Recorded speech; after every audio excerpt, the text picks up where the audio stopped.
Judd, how did Kumail and Emily come to you with The Big Sick? Were you pals with them before that? Well, no, not at all. I went to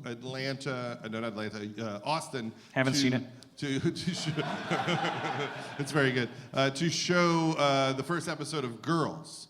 And Dave Rath, who is a manager for Pete Holmes, said, will you do Pete Holmes' podcast? And I said, who's Pete Holmes? And Pete Holmes popped out of a bush and went, he's an experience! I love Pete Holmes. But at the time, I wasn't doing stand-up, and I didn't really know who anybody was. I was really out of the loop. Yeah. And so I showed up, and it was Pete Holmes was interviewing Kumail and Chris Gethard, and I think Todd Barry. And I love Todd, he's great. We met on stage, and then it was just really weird that over the next few years, I produced Chris's one-man show, and then I'm now working with Pete on Crashing, and worked with Kumail. So it was the most productive podcast of all time. And then he came in and he pitched me this crazy story about Emily and the coma and all of it. And I just thought, no one has a story that good. Like no one's anecdote of their life. Yeah, it's just dark enough too, because it makes you have to wonder. Well, if I had one date and then it's like a thing that feels just a little too dark to make jokes about, or that you don't want to go there, which is like always a kid thing. He said, I fell in love with her while she was in the coma. Right. And I thought, well, that seems like a good movie. But at the time, I didn't really even know Kumail. But I thought this is a great idea. Does anybody really know Kumail? You can't know Kumail. You can only know my horrible impression of him. Whoa, I've never heard one of those. That's pretty good. I worked with him for 4 years. I don't have any impression. I cannot do a Kumail impression. The weird thing, you know how if you're a bad impression, I'm sure James Adomian has a different fucking process than me for his impressions. But if you don't do impressions but you want to try to do one, there's like a phrase or a word that you get that gets you started. Like for Kumail, it's cunt, because that's how he says can't. What? Oh, I'm sorry. That's why it's funny. Like if I would have done. What did you call me? I'd like to hear an extended Kumail impression. Like, can you keep going? No, I don't want to, because it drifts in and out of. Be Kumail at a Burger King drive-thru and try to order something as Kumail, but you cannot use the word cunt. You have to use every word but that. Now, you have given people opportunities that change their life. I don't know about that. Doesn't look like a changed life, but I'm still working at the Apple store. This used to be an Apple store, but it was pretty much this. His desk wasn't always an Edwardian, beautifully enameled desk. Like, he's really moved up. Yeah. Well, but how much of you pays that forward? Because as we were discussing backstage, your term was the patient zero. I was using, neither of these phrases are going to be flattering to him, but Ben Stiller is like you called him the patient zero, I called him the Lestat. Ben, like, let's use the term very loosely, because you're a self-starter, and he discovered, plucked you, whatever phrase you want to use. Like, Ben grabbed you, and it was the Ben Stiller show.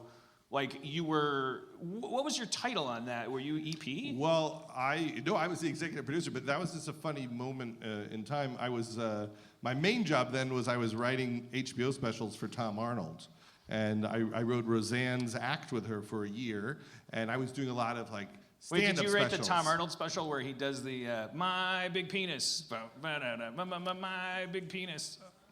Was that a stand-up special, or like he? Well, it was like a pre-taped sketch that was part of a special. It could be. To the tune of My Sharona, my big penis.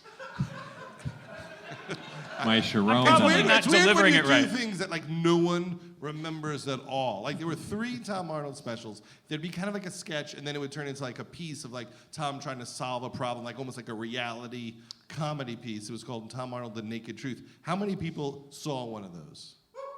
Oh, damn. Like 2 people. This is how fast the culture discards greatness. Yeah. Well, comedy doesn't age well, but also old people, like it's been a while.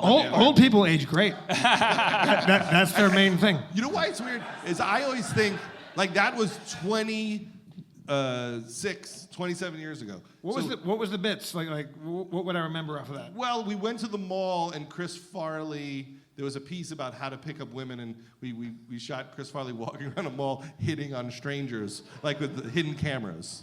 When no one knew who Chris Farley was. So actual like candid camera. That's what one of the bits was. And what was it on? Like, it was on HBO. But I always look at it like this. Like when I was a kid in 1977, 27 years earlier was 1950. So from the Ben Stiller show, from here is 1950. Right. Yeah, I know. It's crazy when you realize that. It's like I keep thinking, well, Mr. Show is the most recent good sketch show, and like, no, we're all dying. I hung out with Mark McKinney in New York, and it's like, well, why do you look so good? And I was like, oh, because we've gotten so old that he's now entered a second phase of his life where he's a handsome old man. I hope he doesn't hear that. But it's like some of our peers are getting handsome again. It's been so long, and we're so close to death. Yeah, there. Judd, I've recently become kind of palsy with Feig. Like, Yes, with Paul Feig, and you dress like Paul Feig. Well, he dresses better. Yes. Because he has more. Because Paul Feig did not used to wear suits all the time. He used to wear bowling shirts all the time. Yes, he did. And on a dime, he went suit. Yeah. Just on a dime, like, by the way, starting tomorrow, I will wear a suit every day for the rest of my life. I was talking to my girlfriend, like, if we had all the money in the world, we would just dress, like, fancy at all times and like, bespoke shit. But Paul does. Like, Paul really has bespoke shoes and suits. Yeah, and I went the other way, which is about 3 years ago, I decided that every day of my life, I would wear a black James Purse polo shirt. Forever. I just kept wearing Rick and Morty shirts until there were so many people watching it that 20% of the people were Nazis, and then because it's a good show that's loved by a lot of really wonderful people, There's good people on both sides. But and I was like, I can't. And now it really was. It wasn't because of that. I'm being glib, but it was because actually, the show's become so popular that I don't want to look like I'm doing the This Is 40 T-shirt thing, and so. Well, you weren't at Disneyland. So now I'm just rotating between 3 Henleys because I finally found out Henleys are slimming. That's it. But this is what we do because we don't want to exercise. We don't really want to eat well, and we're just searching for a shirt that makes us look kind of shitty. Yeah. This is 45 and 50. Yeah. But I want to go back because like This show's brought to you by men's rights activists.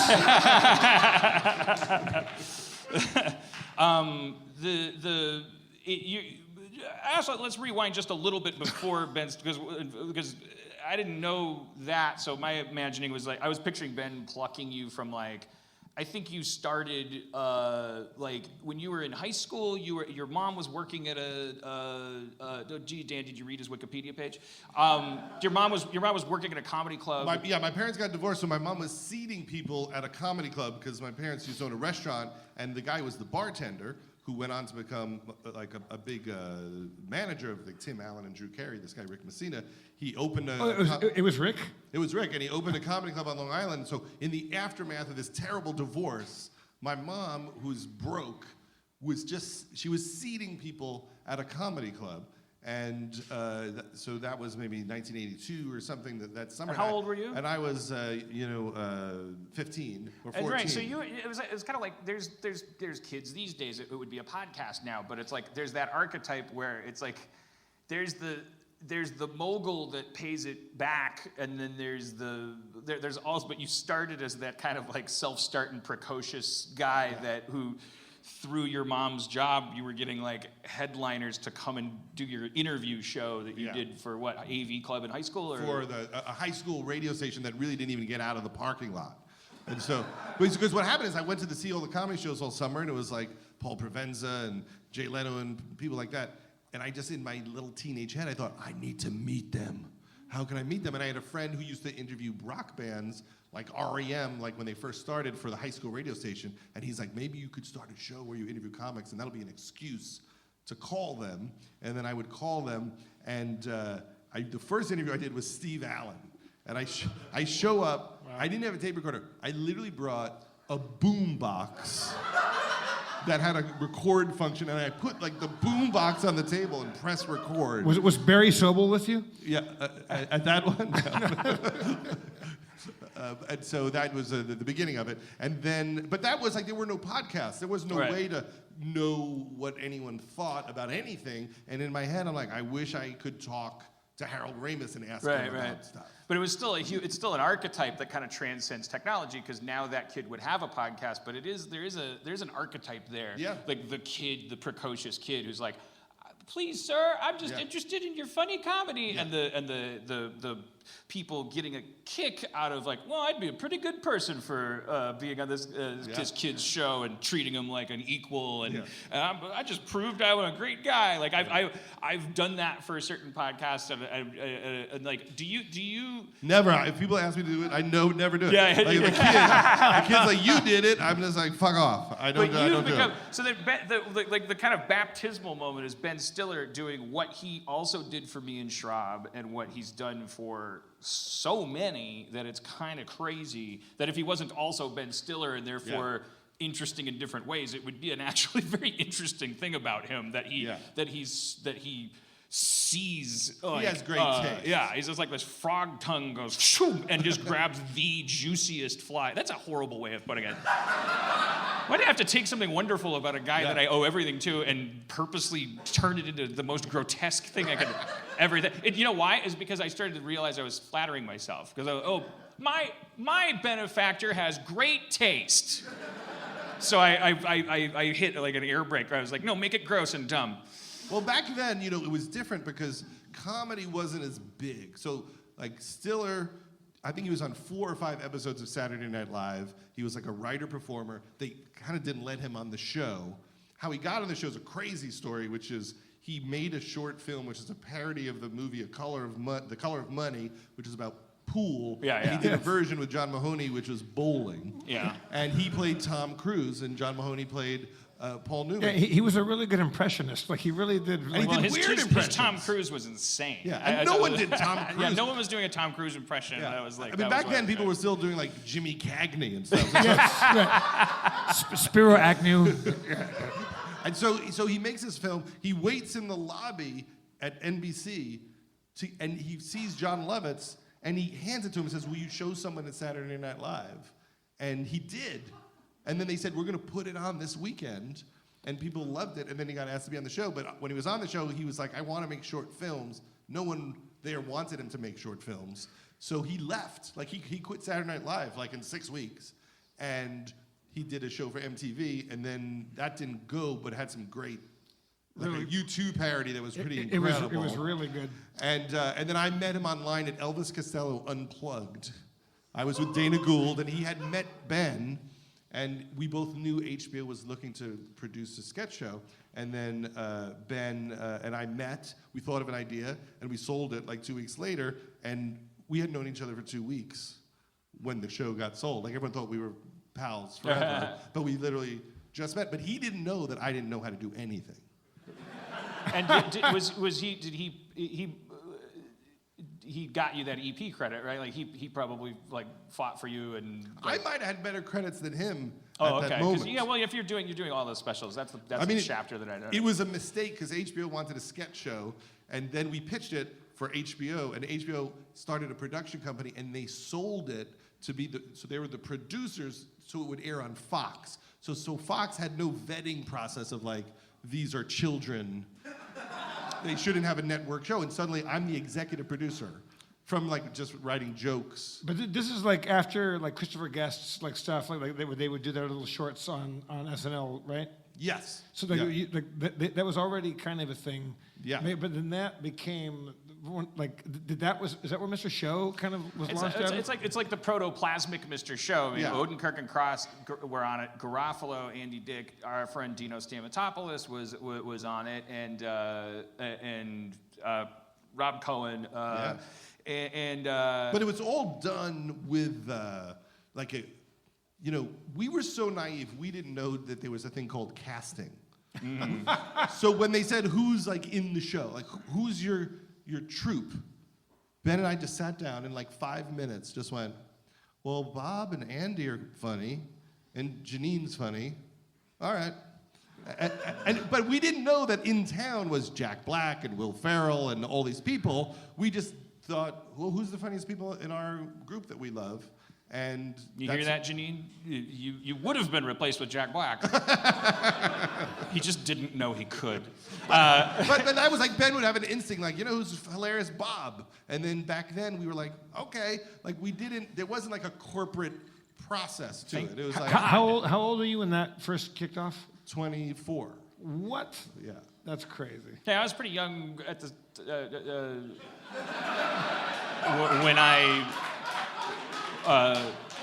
blogged. Dan, you're 58. Fucking take But it easy. it's like Ben's. We refer to this thing called the fraud complex out here. It's something that I learned early on. Like I was dating. You probably know Tracy Katsky. She was like my first LA girlfriend. I think. Like I remember kvetching about something at probably that age, and her. She also taught you the word kvetching. Probably, yeah. But she's like I'm just drama queen like about this and that. She's like fraud complex. You have a fraud complex. It runs the industry, but I think Ben Stiller's fraud complex runs more industry. Yeah. It's like Ben's fraud complex, and I hope he wouldn't be offended by that because it's a complex. It doesn't mean he's a fraud. He's more than proven that. But he was born with these parents that where they were the rest of us have these stories about being in our pajamas and running out at the parties and being like, oh, and here's this little sociopath. Let's all pay attention to them. The funniest guy in the Midwest, and Ben Stiller is the son of these legendary, hilarious, amazing party animal comedy people who are never going to be outshone no matter what his pajamas look like. And I think that we owe that. We owe everything to that. Like we owe Better Call Saul to that. We owe everything. Yeah. It's like the chart of what Ben Stiller being so unsatisfied, being so unable to just go, yeah, nailed it. That made him quit SNL before he like drowned in it. It made him like do 13 episodes of a show with you that won an Emmy after it got canceled. It made him, at least at that time, like he just always is like, oh, that person's funny, or who do you say is funny? Like if I hear someone's funny, I just go, well, fuck that person, I'll figure out why later.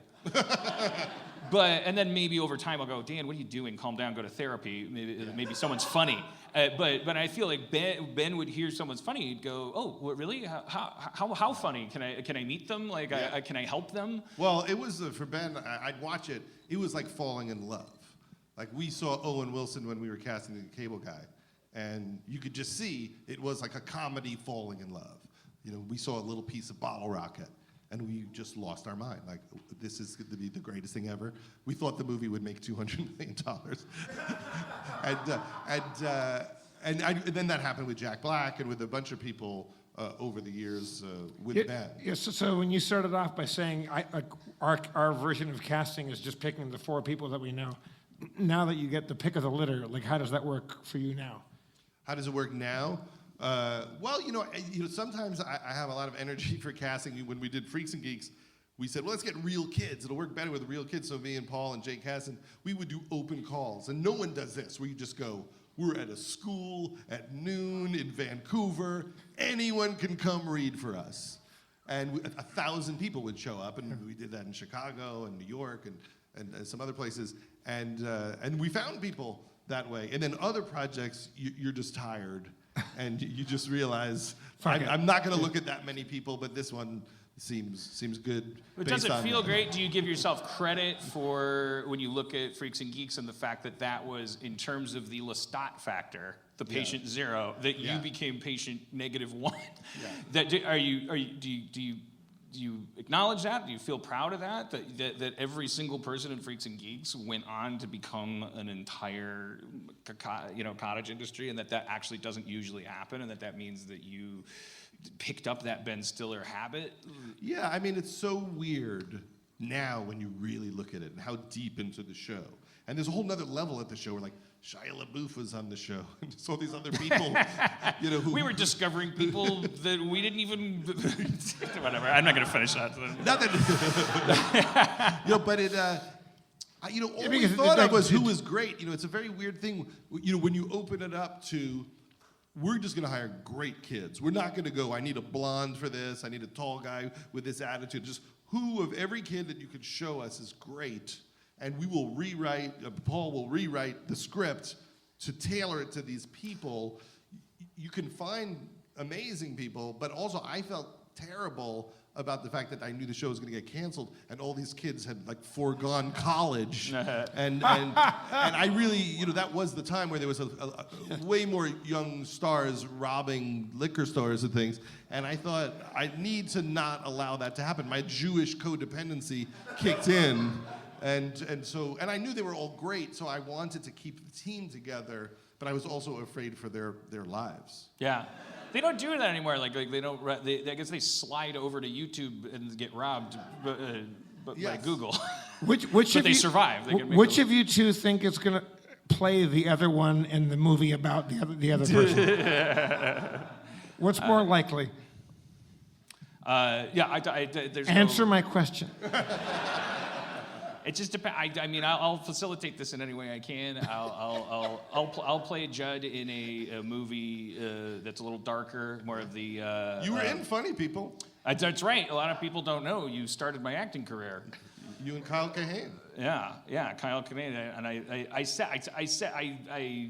you were saying like, oh, these paparazzi guys are obnoxious and they say these terrible things, and I was like, really? They say like really? And then I can't remember if it was in the cut or if it's just like in my memory, but it's like I felt really bad because I said to Adam Sandler's character, was it AIDS or cancer? And then he went I felt like it was like, oh fuck, I'm one of those extras that you pushed it. You pushed the limit. That he was like, Jesus fucking Christ, can I work? Or are you done being funny? You fucking paparazzi number 2. I was like, it was like.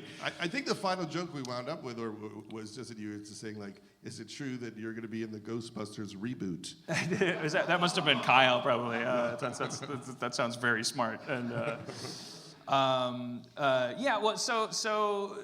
it's Freaks and Geeks, and then that precedes Larry Sanders' show, right? That's after Larry Sanders. Oh shit! Okay, yeah. So now we gotta. I explain all of this in my masterclass.com. I mean, we don't $90, and you get 5 hours of this. I didn't know that you worked on Larry Sanders. What's that? I didn't know that you worked on Larry Sanders. I worked on Larry Sanders, and when we did Freaks and Geeks, in my head the whole time I would think. I would trick myself into thinking I was still at Larry Sanders, and this is just a scene about some of their kids. And I thought, if I just write this the way Gary would approach Sanders, it'll be right. And so that was like my little private Was Sam approach. Simon still around on that?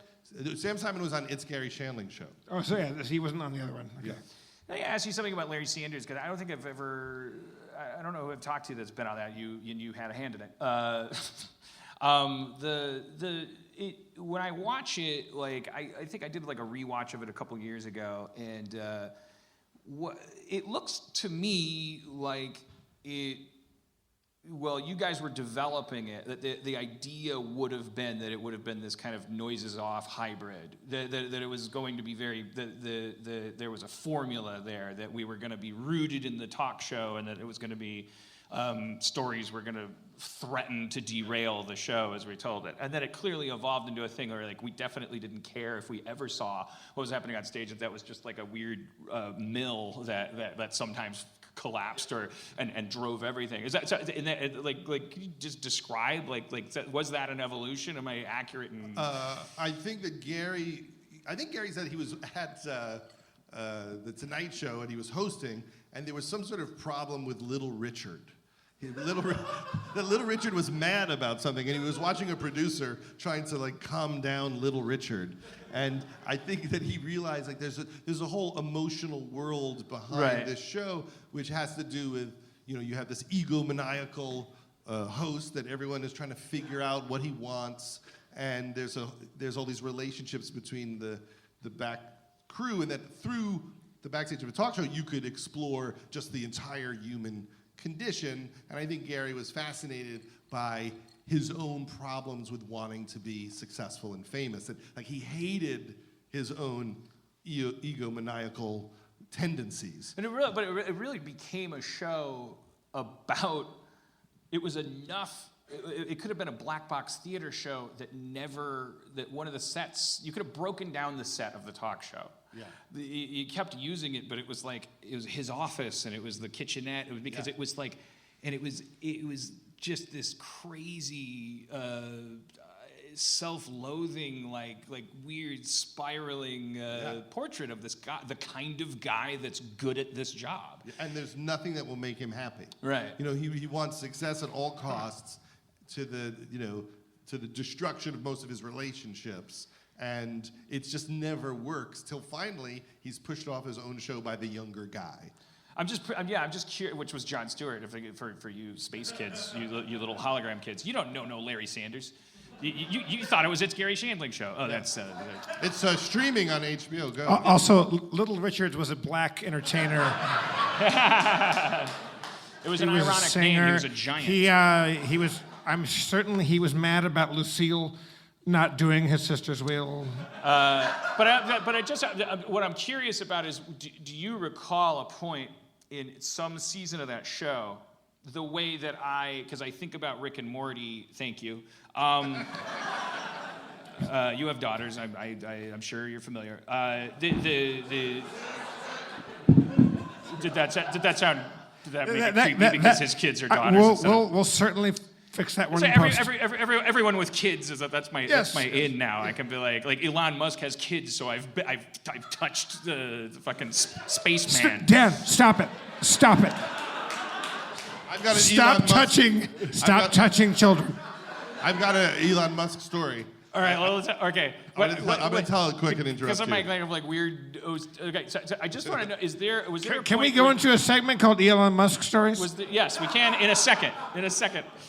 The current segment is I want to hear this, like if there's a point that you remember where when you were doing Larry Sanders, where this template that you decided on, where you're like, we had this whole idea of the show, and was there a frustration or a breakdown or an epiphany where someone or some faction or some people said, we don't even have to ever see the talk show in order for this to be a good show? See, I don't think that was the turn. I think the turn was in the first year or two, he had a wife.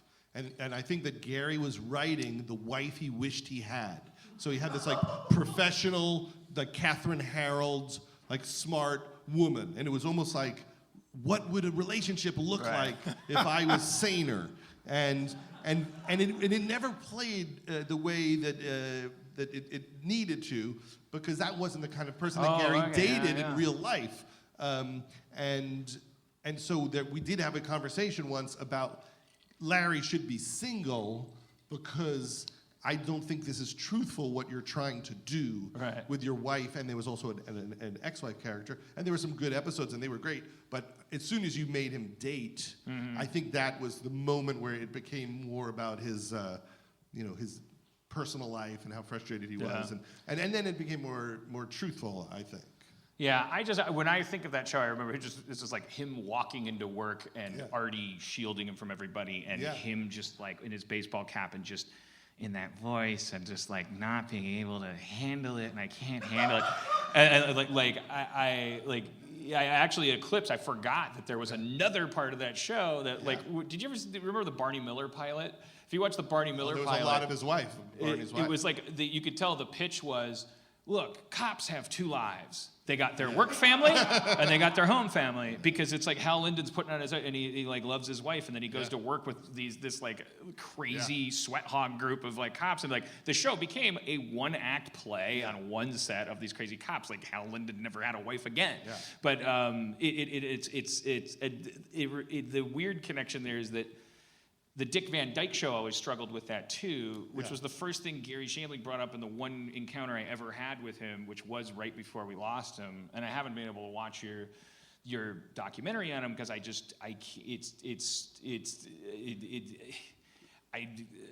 also haven't watched Atlanta, so maybe it's for dumb reasons. Yeah. Like maybe it's because like I don't want to watch Judd Apatow be friends with Gary Shandling. But I also I'd like to credit myself and think like actually it's kind of heartbreaking because as a kid, because he was this meta guy, and Sarah Silverman, bless her heart, someone who was smart enough to recognize that she couldn't work with me, and yet still would invite me to her rooftop parties, and that's like, rare. Well, you mean rare for a person, not rare for her. Not for her, but for a person to. She cast she's to just embrace that. She's nice, and she knew. She's like, you want to meet Gary Shandling, and it was like it would be it was the last. I was like, well, yeah, but and she's like, like dragging, just meet him. Gary, this is Dan Harmon. You don't know him. Dan Todd. Yeah. And it's just like putting me at a zoo and like it doesn't matter how this turns out for him. And I'm like, hi, Gary, I'm Dan Harmon. I made a show called NBC Community. I've been recently fired from it. Oh, yeah? Why? Why did you get fired from it? I'd like to think it's because it was too inside, too meta. He's like, geez, are they still giving that note? And I was like, and then because that's what I wanted to hear from him, because his Showtime show, it's like he was always the guy where the painting was part of the frame. But he also loves that you're being real with him, and that you're showing him your pain, and that's why he wanted to talk to you, because he really couldn't handle the bullshit. Right. But if you walked up and go like, I'm all fucked up right now, he's like, let's go, let's get into it. Yeah, and then he immediately went. The rest was him talking about the Dick Van Dyke Show, which I found so interesting because I never even realized the Dick Van Dyke Show was meta. He worked on a goddamn show. He worked on that show? No. He was saying like, what does the fucking network say? Like, oh, it's Inside Baseball. It's about TV, so it's not TV. Fucking Dick Van Dyke worked on. My impression is fading. I turned into Kumail. I can't tolerate your impression. That was the best Kumail Nanjiani impression. But it was so great because it was like wow, this is like the one. He'll never see my show, but I got to say. The network doesn't like it because it's aware, and he said like my shit's all aware. I'm like, yeah, why the fuck do you think I wanted to meet you? And then he's going, Dick Van Dyke was aware. Television is aware. It's supposed to be. I got a little drunk. Sorry, Judd Apatow. Well, Gary. That's why I've been unable to watch your documentary, because it's I also, if you did one about Harold Ramis, I also would not be able to watch that, because that was a celebrity death that buckled my knees. Well, how do you think I felt having to like watch hundreds of hours of Gary just talking, as a friend? You probably loved it, you ghoul.